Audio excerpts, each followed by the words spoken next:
मन चंचल है, इसे और संयमित करना कठिन है, लेकिन यह अभ्यास से वश में हो जाता है। मन चंचल है, मन वायु से भी तीव्र है। मन ही मनुष्य के बंधन और मोक्ष का कारण है। ये तीनों वाक्यांश आपने अवश्य सुने होंगे, लेकिन क्या आप जानते हैं कि मन चंचल क्यों है? आप जानते हैं तो अच्छी बात है। यदि नहीं जानते हैं तो आइए आज के इस लेख में जानते हैं कि मन चंचल क्यों है।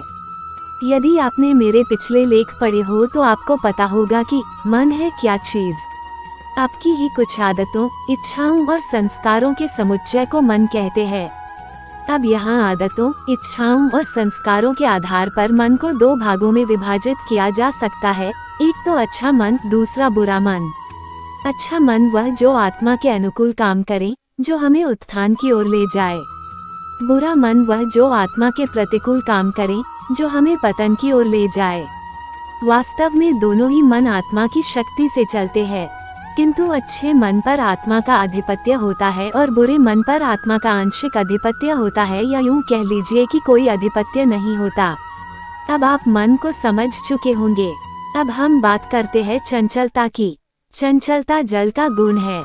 जल की इसी गुण से तुलना करके मन को चंचल कहा गया है। अगर सूक्ष्मता से अध्ययन किया जाए तो मन और जल लगभग समानांतर है। मेरे कहने का मतलब है कि हम जल के गुण, कर्म और स्वभाव को समझकर काफी हद तक मन को समझ सकते हैं। कैसे? आइए देखते हैं। मन चंचल क्यों होता है? इस प्रश्न का उत्तर आप स्वयं जानते हो। इसे समझने के लिए अपना प्रश्न बदलकर स्वयं से पूछो कि जल चंचल क्यों होता है? जल चंचल तब होता है जब वह नीचे की ओर प्रवाहित हो। अगर जल को स्थिर करना है तो आपको उसे सीमा बंद करना पड़ेगा। यदि उसे ऊपर की ओर चढ़ाना है तो उसे सीमित दायरे से प्रवाहित करना पड़ेगा। लेकिन यदि उसे नीचे की ओर प्रवाहित करना है तो आपको कुछ भी करने की जरूरत नहीं होगी, केवल छोड़ दीजिए। ठीक ऐसे ही मन चंचल तब होता है जब वो पतन की ओर अग्रसर हो।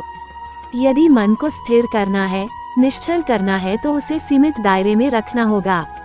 यदि को उत्थान की ओर अग्रसर करना है तो सीमित दायरे से अभीष्ट लक्ष्य इष्ट की ओर लगाना होगा। जिस तरह जल विभिन्न नदी और नहरों से होते हुए जब तक समुद्र में नहीं मिल जाता तब तक स्थिर नहीं होता, उसी तरह मन भी जब तक इंद्रियों रूपी नदी और नहरों में भटक रहा है तब तक स्थिर नहीं हो सकता। किंतु जब वह आनंद के सागर परमानंद में मिल जाता है तो पुनर्तः स्थिर होकर समाधि में चला जाता है। इसी अवस्था को मोक्ष और जीवन मुक्ति कहते हैं। ऐसे ही अच्छी बातें जानने के लिए हमारे साथ बने रहे। राधे राधे।